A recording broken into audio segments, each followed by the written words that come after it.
இந்த தடையே சாட்சி. எனவே வரும் சட்டமன்ற தேர்தலில் ஜனநாயக விரோத திமுக ஆட்சியை தமிழக மக்கள் வீட்டிற்கு அனுப்பப் போவது உறுதி என்று தாவேகா தலைவர் விஜய் எக்ஸ் வலைதளத்திலே பதிவிட்டிருக்கிறார். பெரம்பூரில் விஜய் பிரச்சாரத்திற்கு அனுமதி மறுப்பு. ஒரு அரசியல் கட்சி தலைவருடைய பிரச்சாரத்தை 40 கட்சிகள் சேர்ந்து முடக்குவது என்பது இந்திய வரலாற்றிலே இதுதான் முதல் தடவை.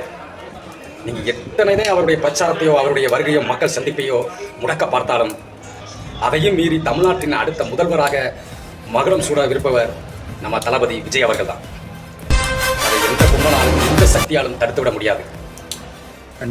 நம்ம ஐயா செங்கோட்டையன் ஐயா சொன்ன மாதிரி வெளிநாட்டில் இருந்து ஒரு 2 லட்சம் பேர் தாவேக்காக பிரச்சாரம் பண்ணுறதுக்காகவும் ஓட்டு போடுவதற்காகவும் இதில் வர தயாராக இருக்கிறார்கள் என்று சொன்னாலே அது பொய்யில்லை. போகிற போக்கில் ஏதோ ஒரு பேச்சு இல்லை, உண்மைதான்.